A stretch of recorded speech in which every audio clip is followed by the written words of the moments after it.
Good morning student. जैसा कि हम सभी इलेक्ट्रोस्टैटिक्स यूनिट पढ़ रहे हैं और आज हम इलेक्ट्रोस्टैटिक्स यूनिट में लेक्चर नंबर 2 देखेंगे, जिसमें हम देखते हैं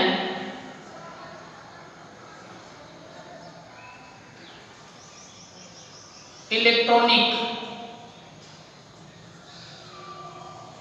थ्योरी ऑफ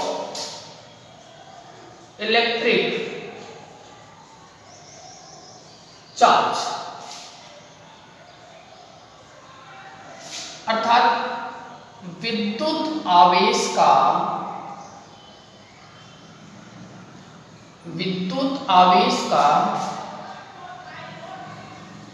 इलेक्ट्रॉनिक सिद्धांत। विद्युत आवेश का इलेक्ट्रॉनिक सिद्धांत बच्चों हम आज पढ़ेंगे विद्युत आवेश का इलेक्ट्रॉनिक सिद्धांत। तो हम सभी जानते हैं कि प्रत्येक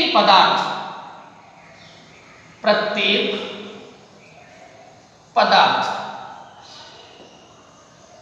परमाणुओं से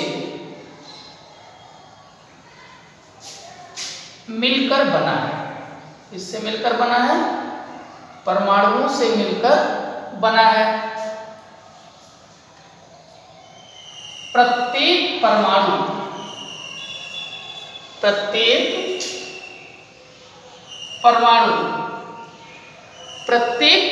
का समस्त भार, प्रत्येक परमाणु का समस्त भार क्या देखना है? प्रत्येक परमाणु का समस्त भार उसके केंद्रीय भाग में समाहित रहता है, जिसे नाभिक कहते हैं। क्या कहते हैं बेटा? नाभिक कहते हैं। या अब यहां अपन देखते हैं, ये एक नाभिक है। इसमें क्या उपस्थित होता है? प्रोटॉन और न्यूट्रॉन। क्या उपस्थित होता है? प्रोटॉन और न्यूट्रॉन। तो ऐसा कह सकते हैं, प्रोटॉन तथा न्यूट्रॉन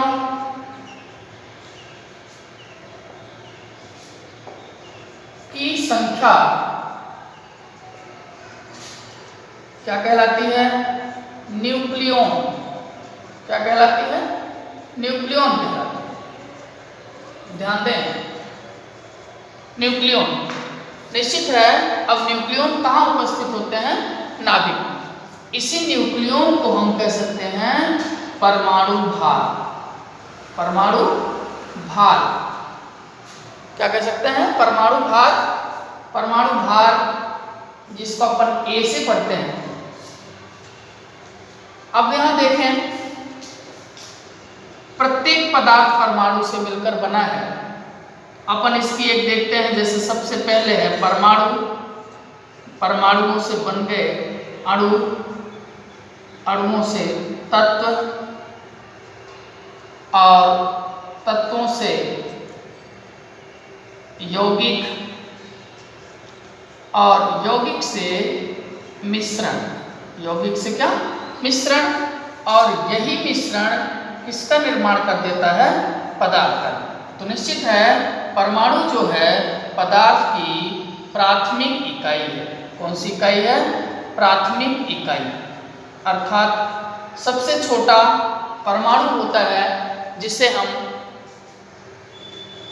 विभाजित नहीं कर सकते। अर्थात परमाणु एक अविभाज्य कण है जिसे हम विभाजित नहीं कर सकते।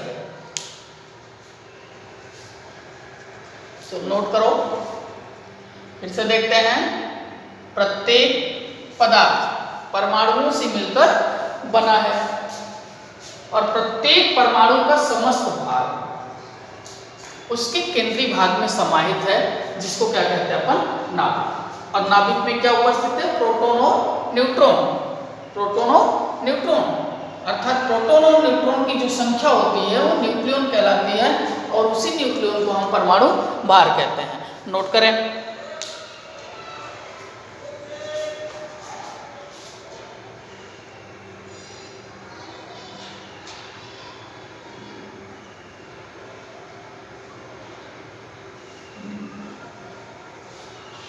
चलें,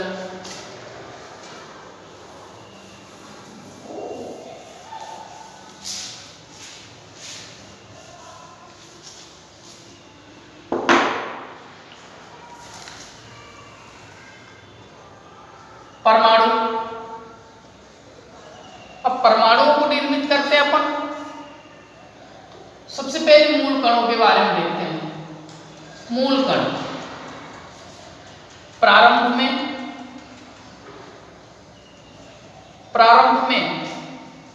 मूल कण मात्र दो। वो दो कौन कौन थे अपन देखते हैं। एक प्रोटॉन और दूसरा इलेक्ट्रॉन। एक प्रोटॉन दूसरा इलेक्ट्रॉन। निश्चित प्रोटॉन पर धनावेश, इलेक्ट्रॉन उदासीन और इलेक्ट्रॉन पर ऋणावेश, जिसको अपन कह सकते हैं P पॉजिटिव E नेगेटिव। तो ये किसी भी तत्व के नाभिक के अंदर स्थित होते हैं। किसी भी तत्व के नाभिक के अंदर स्थित होते हैं प्रोटॉन और न्यूट्रॉन। इलेक्ट्रॉन क्या है? ये नाभिक के चारों ओर चक्कर लगाता है। तो ये मूल कण प्रोटॉन और इलेक्ट्रॉन, एक पर धनावेश एक पर ऋणावेश, एक दूसरे को उदासीन कर देते हैं। तो सन 1932 में चैडविक ने एक उदासीन कण की खोज की, जिसका नाम दिया न्यूट्रॉन। जिसका नाम क्या दिया? न्यूट्रॉन दिया। तो निश्चित वर्तमान समय में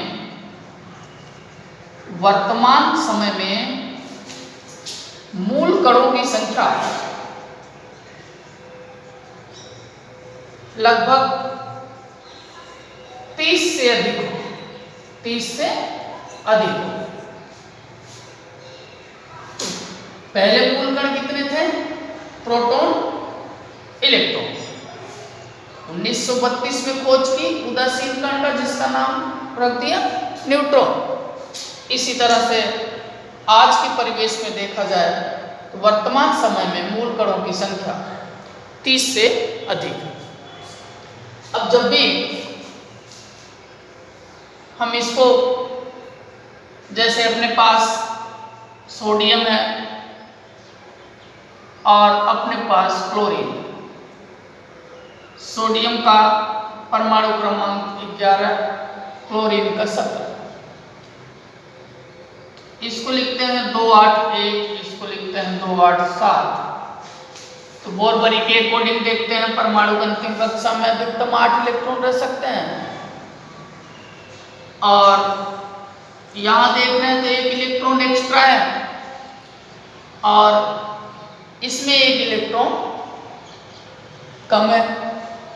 अपन क्या कर देते हैं, इसको सोडियम को सोडियम आयन में परिवर्तित कर देते हैं। ठीक इसी तरह से क्लोरीन को क्लोरीन आयन में। अब यहां इलेक्ट्रॉनों की संख्या हो गई 10 और यहां इलेक्ट्रॉनों की संख्या हो गई 18। इसके पहले कितनी थी? 11 और 17। तो निश्चित है यहां इलेक्ट्रॉन का त्याग और यहां इलेक्ट्रॉन का ग्रहण। इस थ्योरी के अकॉर्डिंग जान लेते हैं, जो इलेक्ट्रॉनों का त्याग करता है वह होता है धनावेश। क्या होता है? धनावेश और जो इलेक्ट्रॉनों को ग्रहण करता है वह होता है ऋणावेश। निश्चित है कि इलेक्ट्रॉन देने वाला दाता, इलेक्ट्रॉन ग्रहण करने वाला ग्राही, तो डोनर और रिसेप्टर एक देगा एक लेगा। इस तरह से ये जुड़ करके अपन देखते हैं निर्माण करते हैं NaCl, जिसे कॉमन सॉल्ट के नाम से जाना जाता है, साधारण नमक के बारे में जाना जाता है। तो दो तत्व थे, आयन में परिवर्तित करते हुए एक सॉल्ट बना दिया। सॉल्ट का नाम क्या है? NaCl। नोट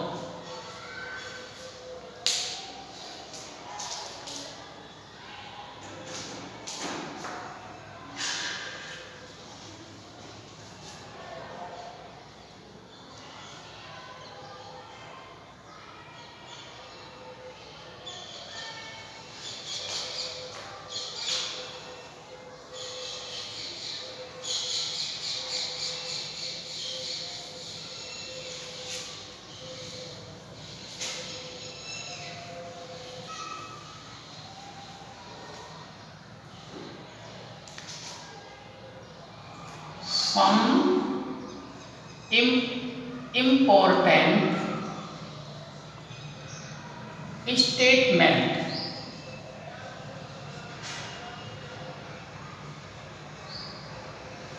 नंबर 1,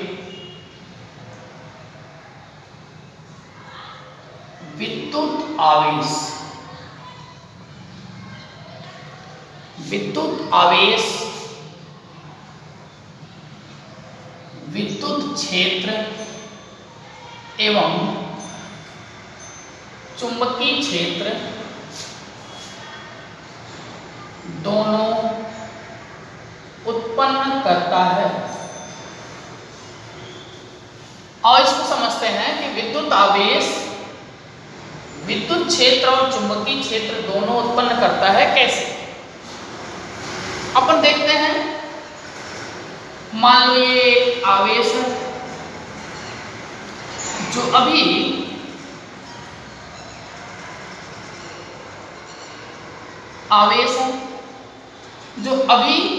स्थिर अवस्था में है। स्थिर अवस्था का मतलब है इसका वेग 0 है।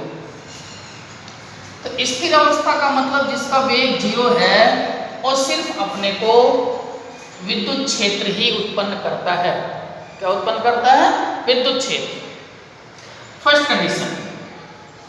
दूसरी कंडीशन है, यदि ये आवेश है और इसका वेग नियत है, इसका वेग नियत है, जिसे अपन बोलते हैं कांस्टेंट।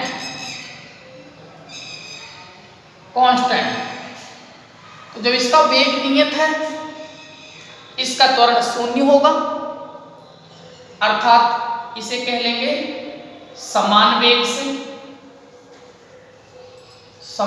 से। तो ऐसी स्थिति में जब कोई आवेश समान वेग से गति करता है तब वह विद्युत क्षेत्र और चुंबकीय क्षेत्र दोनों उत्पन्न करता है।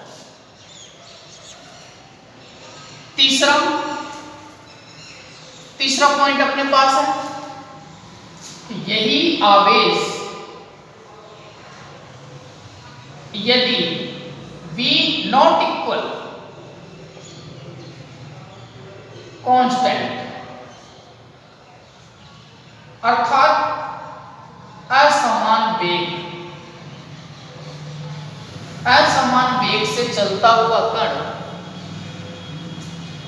विद्युत क्षेत्र, चुंबकीय क्षेत्र दोनों उत्पन्न करता है।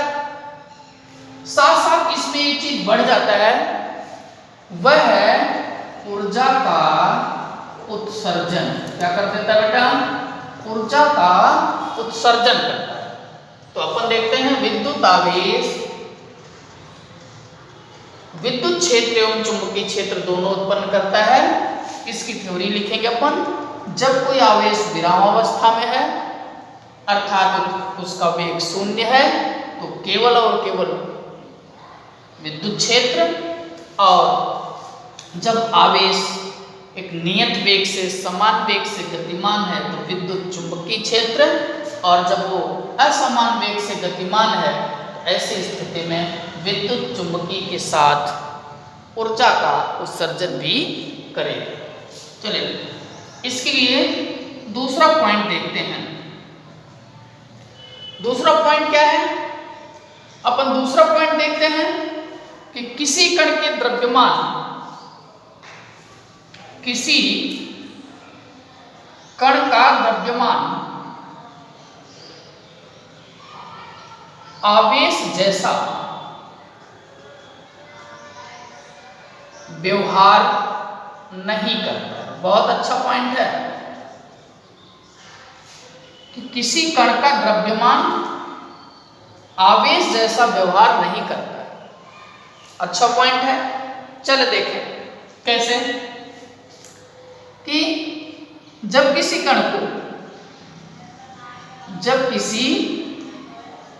को अति उच्च वेग दिया जाता है,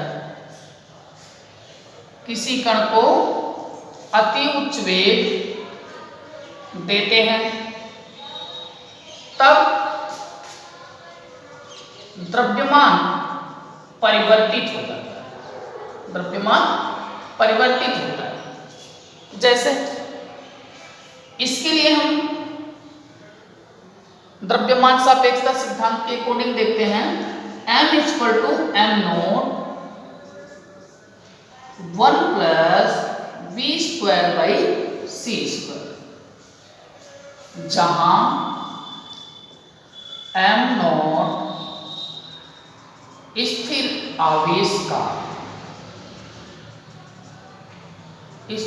आवेश का द्रव्यमान, अदरवाइज विराम द्रव्यमान। अब ध्यान दें, अति उच्च वेग देंगे तो द्रव्यमान कम हो जाएगा। तो ऐसी स्थिति में हम देखते हैं कि जैसे ही द्रव्यमान वेग पर डिपेंड करता है, यहां दिखाएंगे, परंतु आवेश नॉन डिपेंडेंट वेलोसिटी, कितना ही वेग को हाई कर दिया जाए लेकिन आवेश पर कोई इफेक्ट नहीं पड़ता। नोट करें।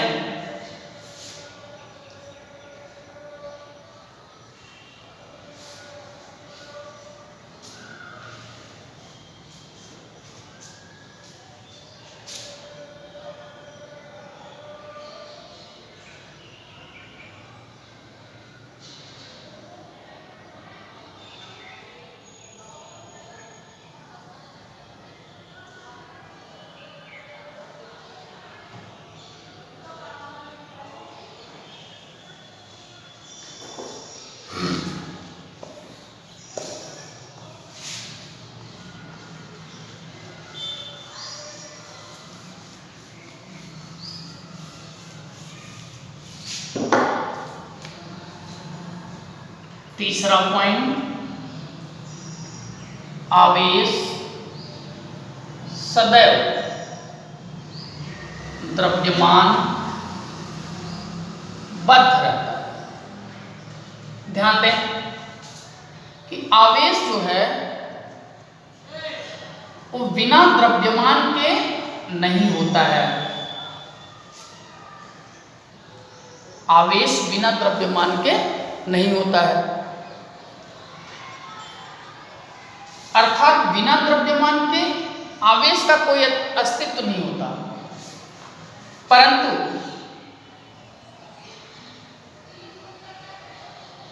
द्रव्यमान में आवेश का होना निश्चित नहीं है,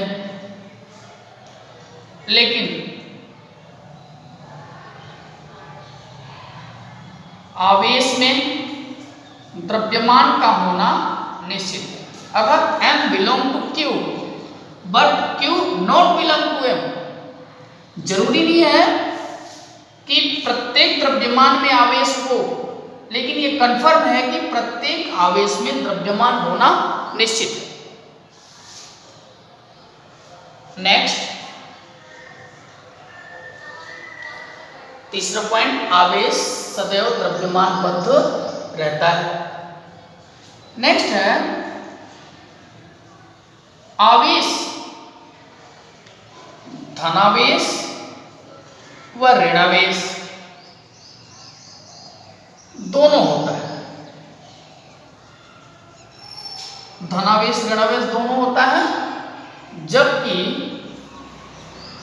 द्रव्यमान केवल धनात्मक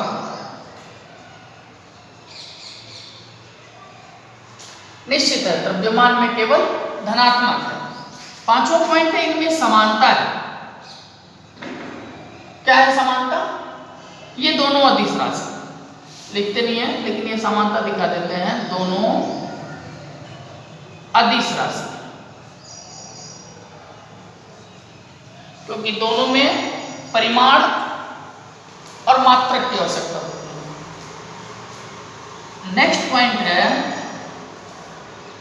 जिनका विराम द्रव्यमान शून्य होता है। ऐसे दो पदार्थ जिनका विराम द्रव्यमान शून्य होता है, नंबर 1 है पॉजिट्रॉन, नंबर 2 है न्यूट्रिनो। इन दोनों का m0 = 0, जिनका विराम द्रव्यमान शून्य होता है। ऐसे दो पदार्थ हैं, दो कण हैं, जिनको हम कहते हैं पॉजिट्रॉन और न्यूट्रिनो, जिनका विराम द्रव्यमान शून्य। चलो नोट करो, आगे नेक्स्ट टॉपिक पे।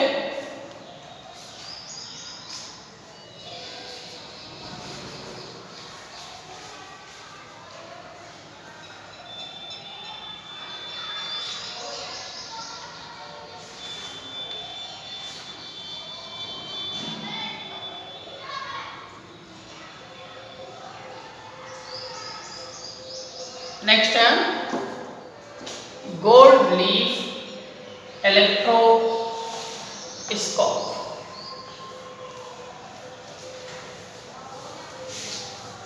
क्या है? Gold leaf of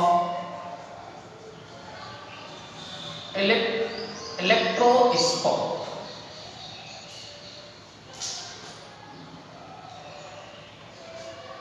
electroscope, gold leaf of electroscope, जिसको अपन कहते हैं विद्युत दर्शी।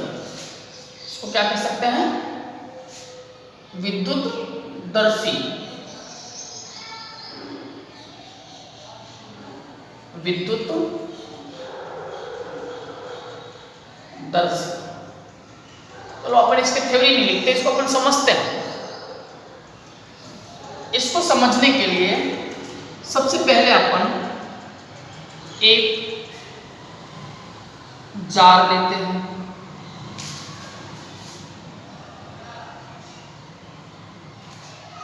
जिसको किसका होता है? Glass vessel. एक जार लेते हैं और जार में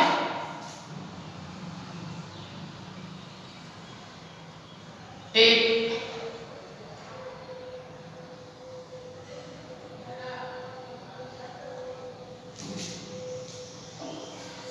चालक है, जिसे अपन कहते हैं कंडक्टर रोड। इसको हिंदी में कहते हैं जार, इसको कहते हैं छड़।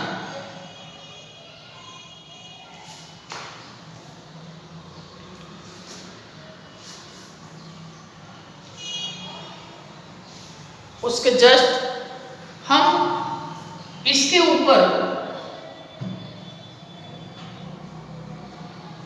एक कार का एक कार्क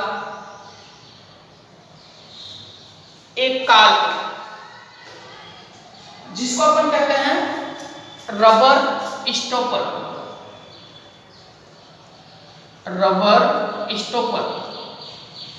लगा देते हैं और इसके साथ उसके ऊपर हम एक धातु की कुंजी लगा देते हैं, धातु की कुंजी जिसको अपन कहते हैं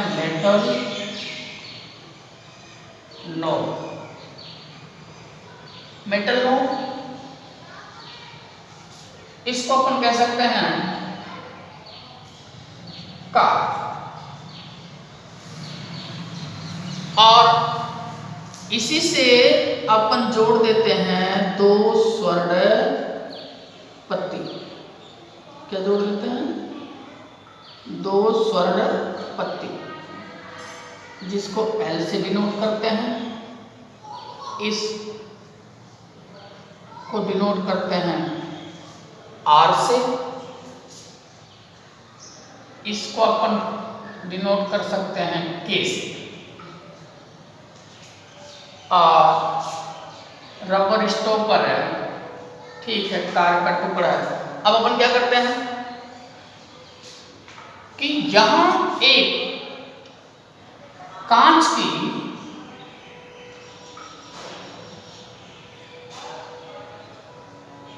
धनावेशित छड़ दी, तो जैसे ही ये इसके संपर्क में आता है, यहां से कुछ धनावेश यहां फैल जाते हैं, जिससे इसके अंतर्गत रिपल्सन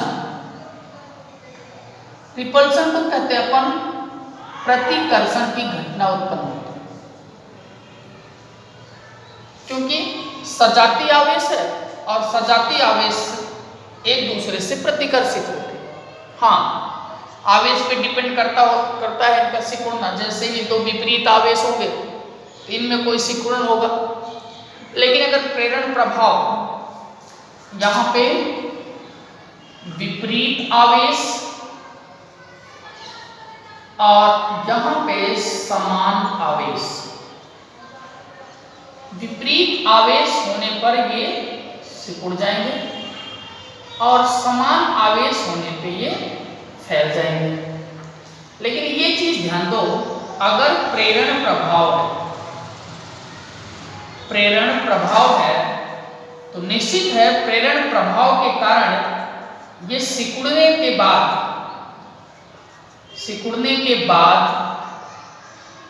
पुनः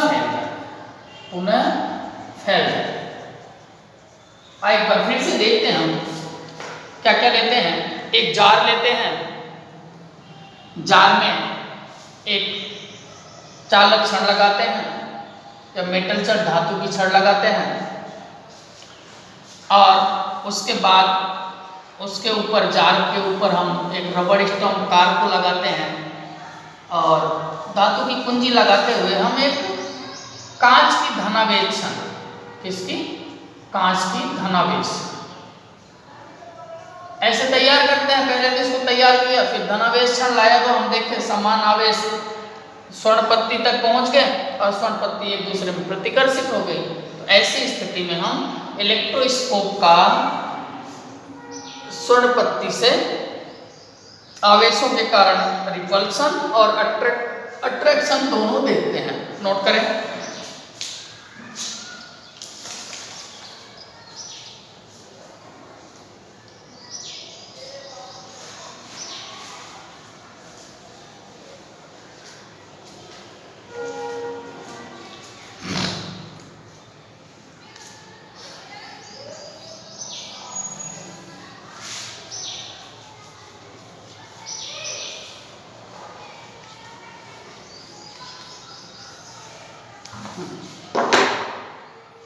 अब देखते हैं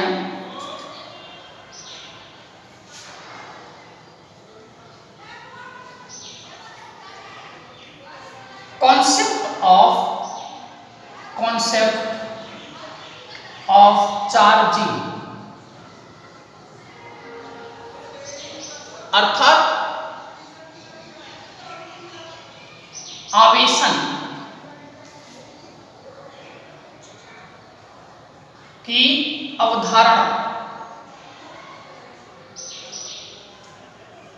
देखो, आवेशन को हम निश्चित 3 रूपों में देखते हैं। सबसे पहले घर्षण द्वारा, फिर स्पर्श अर्थात चालन द्वारा,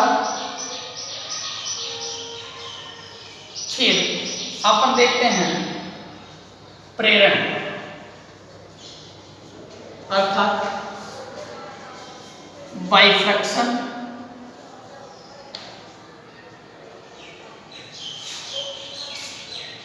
बाइकंडक्टर और बाई इंडक्शन। तीनों को पहले एक बार ऐसे समझ लो। घर्षण में क्या है, एक दूसरे को इस तरह से रगड़ते हैं। तो रगड़ने में देखते हैं एक इलेक्ट्रॉन ग्रहण करता है, एक इलेक्ट्रॉन त्याग करता है। अर्थात जो इलेक्ट्रॉन त्याग करता है उस पर धनावेश, और जो ग्रहण करता है, हम बार बार पढ़ते चले आ रहे हैं, जो त्याग करेगा धनावेश, जो ग्रहण करेगा ऋणावेश। त्याग करेंगे इलेक्ट्रॉनों की कमी होगी, ग्रहण करेंगे इलेक्ट्रॉनों की वृद्धि होगी। जब इलेक्ट्रॉनों की कमी होगी तो द्रव्यमान भी कम होगा, और जब इलेक्ट्रॉन बढ़ेंगे तो द्रव्यमान बढ़ेगा। ये सिद्धांतता है, जबकि इतना सूक्ष्म परिवर्तन होता है कि इन पर कोई प्रभाव नहीं पड़ता, लेकिन सिद्धांतता है। स्पर्श और प्रेरण, तो चलो हम एक एक को देखते हैं। सबसे पहले देखते हैं घर्षण द्वारा आवेशन की क्रिया। घर्षण द्वारा आवेशन की क्रिया।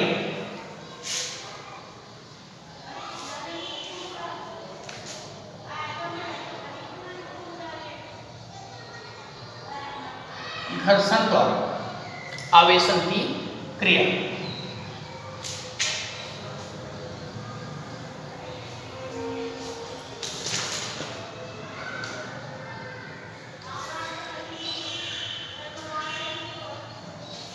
जब दो वस्तुओं को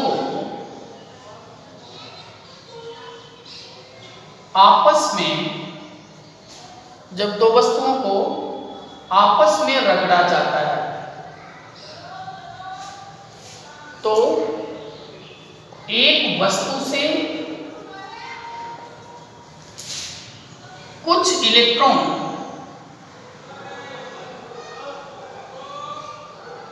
दूसरी वस्तु में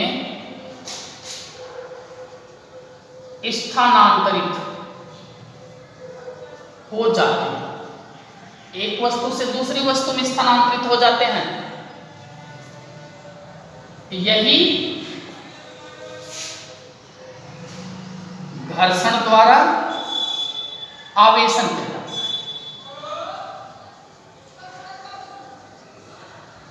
एक आता है घर्षण विद्युत। घर्षण विद्युत सीधी सीधी परिभाषा बताओगे, जब दो वस्तु को आपस में रगड़ा जाता है तो जो विद्युत उत्पन्न होती है, उत्पन्न विद्युत ही घर्षण विद्युत कहलाता है। रगड़ने से जो विद्युत उत्पन्न होता है उसे ही घर्षण विद्युत कहा जाता है। अब हमने देखा है कि दो वस्तु को आपस में रगड़ते हैं तो इलेक्ट्रॉन दूसरी वस्तु में स्थानांतरित हो जाते हैं। That's all. अब इसी के अकॉर्डिंग पढ़ते हैं इलेक्ट्रॉनों का इलेक्ट्रॉनों का स्थानांतरण। वैसे सही पूछो तो इलेक्ट्रॉनों का स्थानांतरण ही आवेशन कहलाता है। अब आवेशन के दौरान इलेक्ट्रॉनों की कमी और अधिकता धनावेश और ऋणावेश में परिवर्तित करते हैं। तो घर्षण विद्युत में सिद्धिकता देखते हैं कि आपस में रगड़ते हैं तो इलेक्ट्रॉन स्थानांतरित होता है और स्थानांतरण की क्रिया ही आवेशन कहलाती है। बार बार बता रहे हैं हम, चार्जिंग क्या है? इलेक्ट्रॉनों का स्थानांतरण। बार बार बता रहे हैं कि जो प्रोटॉन है, प्रोटॉन का स्थानांतरण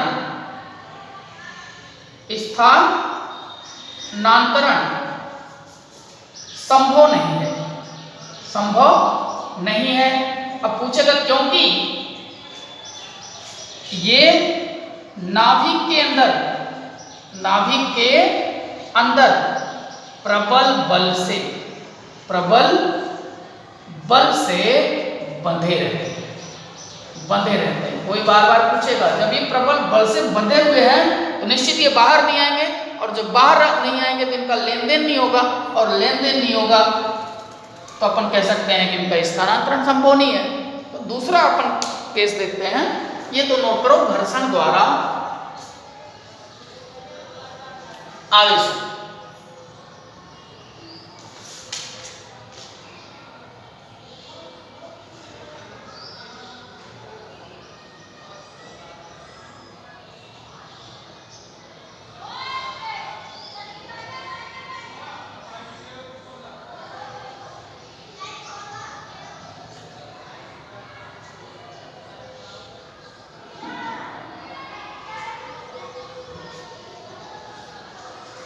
चले स्पर्श द्वारा अर्थात बाइकंडक्टिंग चालन द्वारा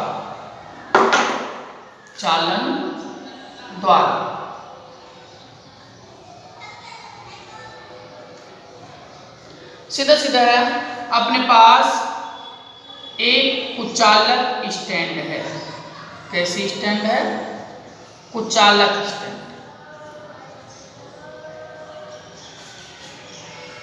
कुचालक स्टैंड है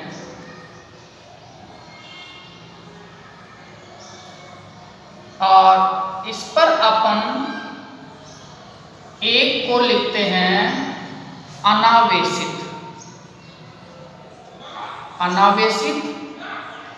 एक रहता है आवेशित। एक पर अनावेशित, एक पर आवेशित।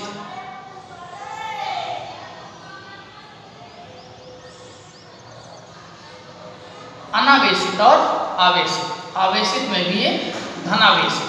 कैसा है? धनावेशित। ये स्टैंड कैसे हैं? कुचालक स्टैंड। कैसे स्टैंड है? कुचालक स्टैंड। जब इनको आपस में संपर्क कराते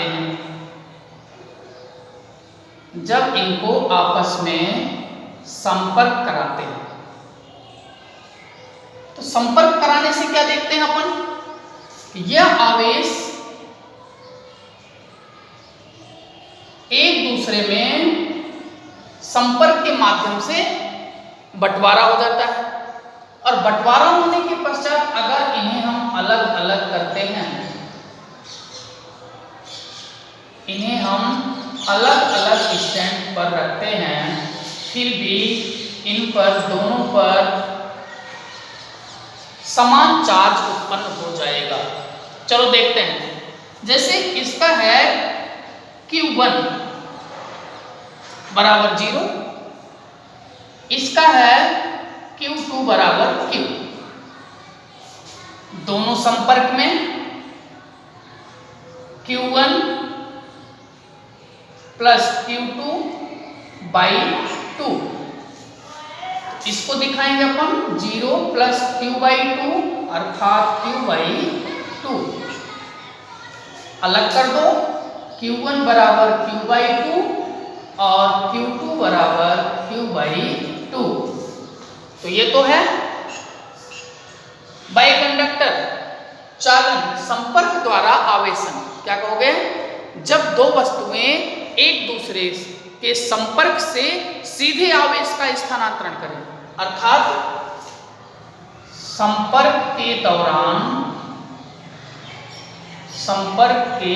दौरान आवेश का सीधा स्थानांतरण, आवेश का सीधा स्थानांतरण चालन द्वारा आवेशन कहा जाता है। नोट करो।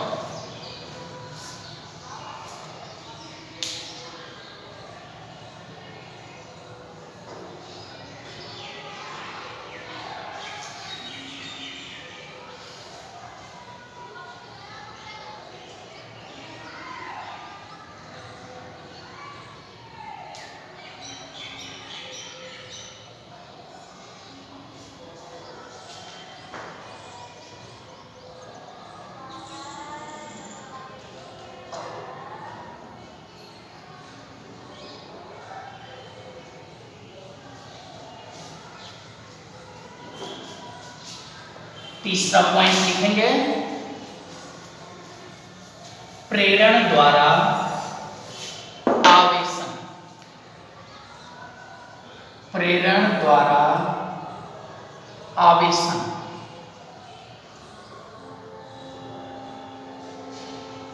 समझते हैं। सबसे पहले अपन कुचालक स्टैंड पर, कुचालक स्टैंड पर एक धातु का गोला रखते हैं, इसका धातु। सेकेंड स्टेप में हम कुचालक स्टैंड पर रखे धातु के गोले के पास एक धनावेशित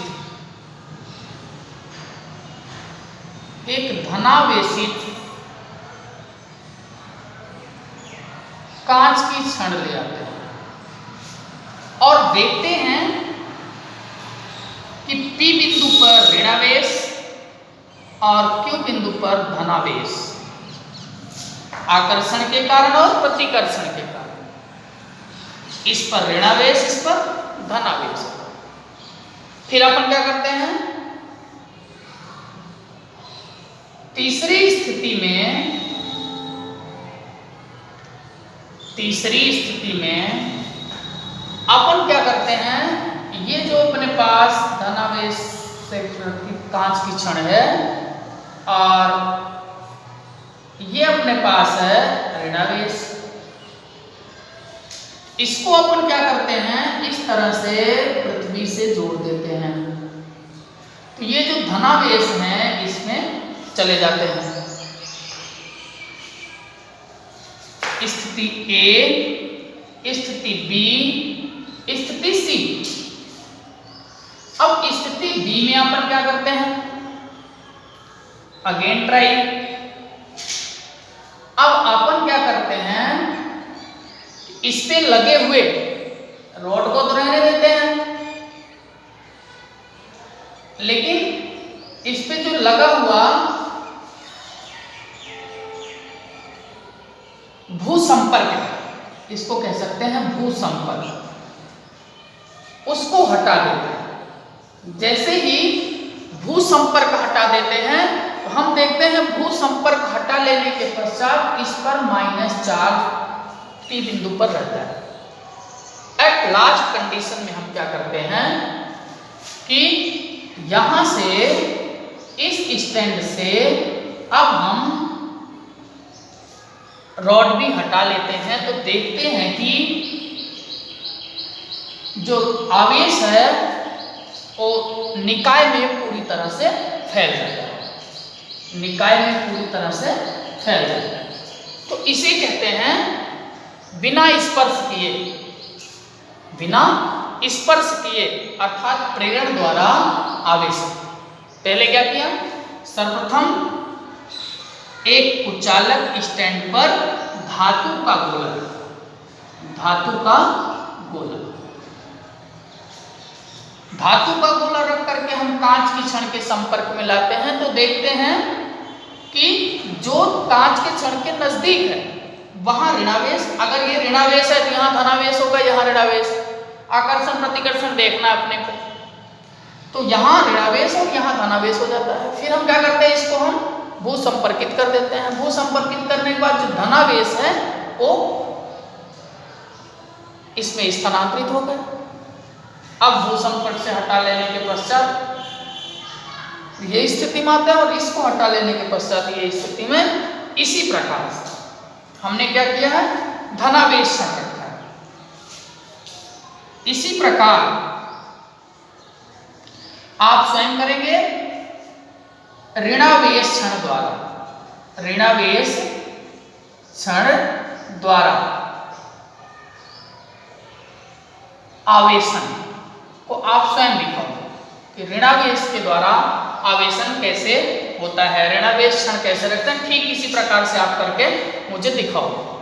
एक दूसरा अपन देखते हैं प्रेरण द्वारा दो गोले लेते हैं धातु के। दो गोले पर क्या होगा इसको नोट करते हैं।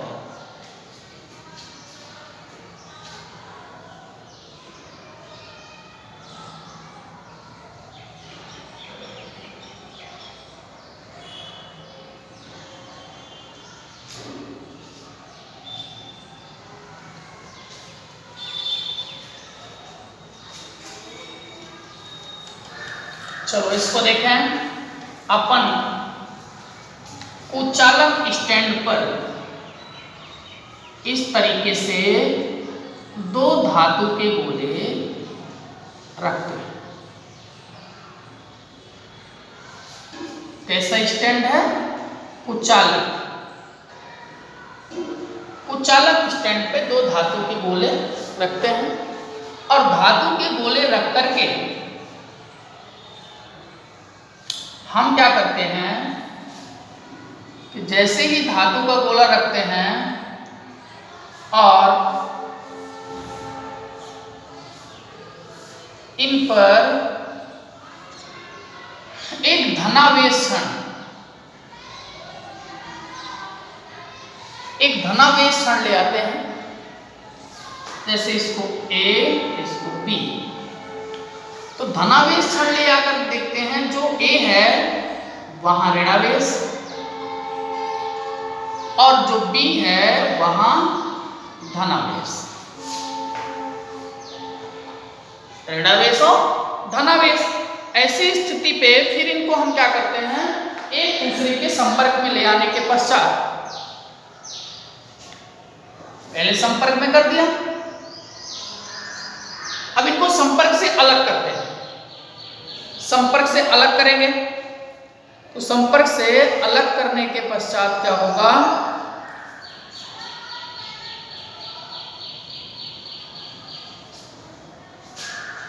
इन पर